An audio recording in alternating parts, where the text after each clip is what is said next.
There's no more recognizable airplane in the world than Air Force One, with the designation being the modified aircraft that services the sitting President of the United States of America. And as the country settles into its new administration and a revamp of the Air Force One program set to be in effect, it's time we get to know more about one of the most enduring symbols of American power. In this video, we're taking a look at Air Force One. But before we get into it, hit that like button, share, subscribe, and ring that notification bell for future updates. Air Force One. Air Force One is the official air traffic control sign for a United States Air Force aircraft carrying the President of the United States. This actually means that it's the presence of the President, not the aircraft itself, that is given the call sign to officially designate any U.S. aircraft that services the Commander-in-Chief. The term Air Force One was originally termed in 1953, when a confusion occurred as an Eastern Airlines 8610 flight flew into the same airspace as then-President Dwight Eisenhower's plane, which was coincidentally called Air Force 8610 at the time. After the incident, the title Air Force One was given to provide a specific call sign which aviators would use. It's important to note that there's an Air Force Two in service, which is the radio call sign for the plane the Vice President uses, and then there's Marine One as well, the Marine Corps' helicopter that we often see transporting the President from the White House to the Air Force One hangar at Andrews Air Force Base. While the term Air Force One may refer to a certain plane that services the President, it actually refers to one of two modified aircrafts that the President generally uses for flight travel.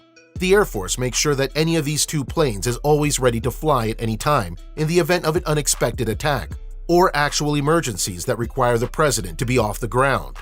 The current Air Force One fleet are specially modified Boeing 747 8I aircrafts, are also known in the Air Force as the VC-25As, and has served 5 presidents for nearly 3 decades since former President George W.H. Bush rode them in the early 90s. These planes can fly at speeds that top out at about 600 miles per hour, almost the speed of sound, and can reach a maximum altitude of 45,100 feet compared to the commercial flight standard of 30,000 feet. The VC-25As are highly regarded as a flying fortress, able to protect the President and his fellow passengers in the most dangerous scenarios. The body of the plane is able to withstand a nuclear blast from the ground, with its armored windows and intricate shielding that protect the plane from the effects of an EMP blast, which is a likely effect of an exploding nuclear warhead. Air Force One also has evasive capabilities, able to launch flares in the event of incoming enemy missiles. Should an attack as such hold direct impact, the plane is built strong enough to withstand a classified number of direct hits. It could even fall to the ground at speeds of Mach 3 and would still provide safety within well enough to avoid any casualties. The modified Boeing 747s also have the capability of literally flying endlessly, as it is equipped with additional fuel reserves to limit the amount of time it needs to refuel. And should the plane need more fuel, it could do so mid-air by aerial refueling, where a military tanker can transfer fuel through a flying boom attachment. This gives the Air Force One a virtually limitless capability of staying in the air.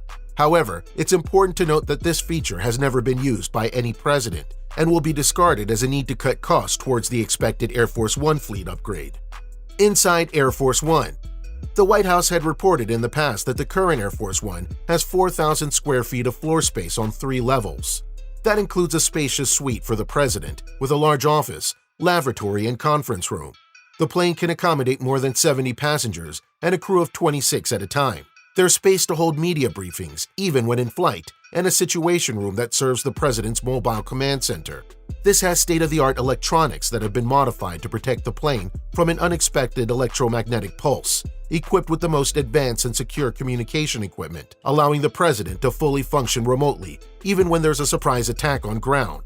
The President can conduct secure video and phone calls, access qualified computer networks, and even order a nuclear strike while he's up there.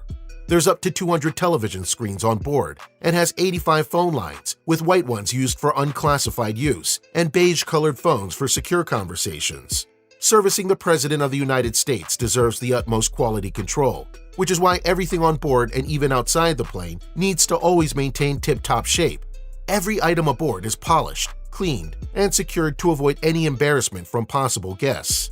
Used towels and damaged items are immediately discarded, so you won't find mugs or towels on eBay the next day. When it comes to feeding the President and his people aboard, no expense is spared when it comes to the kitchen. Gourmet chefs work aboard the Air Force One, who are trained to cook literally any dish they want and are given access to every kind of cooking equipment possible on board.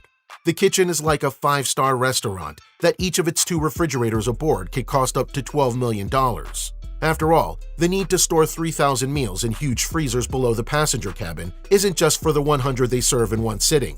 It's for the eventual possibility of sudden emergencies.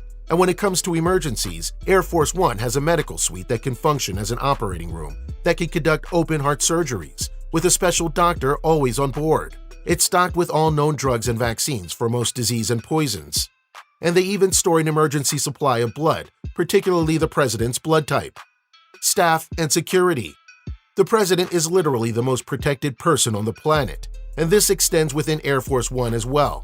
Each of the plane's staff and crew, all 26 of them, include flight attendants and staff members who not only perform basic custodial duties, such as serving the food and maintaining hospitality, but are also well-trained military personnel who are carefully screened and trained to handle possible emergencies. These are the people who have been trained in emergency survival techniques, weapon handling, along with the specific tasks they perform. Aside from these individuals, there's of course a number of Secret Service agents who primarily provide protection to the president. Then, there's also the secret team of special snipers armed with .50 caliber rifles who are ready to deploy and fire in case of extreme danger, such as attempts to hijack or attack the plane from outside. Newer planes. In 2018, it was announced that the current VC-25As are set to be replaced with a totally new Air Force One fleet that is expected to enter service by 2024. Replacing the Air Force One program is slated to cost $5.3 billion, which include the aircraft itself, interior modifications, an update Air Force regulation manual, and a new hangar at Andrews Air Force Base in Maryland. The new program will feature the new VC-25Bs, which are newer Boeing 747-8Is with its next-generation engines from General Electric that are more fuel-efficient than the aging engines on the current Air Force One aircraft. Flying the new aircraft will save the Air Force up to $1.9 billion in cost expenses. Air Force One may be one of the most recognizable airplanes in the world, but it is also one of the most reinforced, modified, and capable aircrafts on the planet, making it only suitable to service the President of the United States. So what do you think about a look inside Air Force One? We'd love to hear what you think about him by commenting down below. You know the routine. Don't forget to hit that like button, share, subscribe, and ring that notification bell for future updates.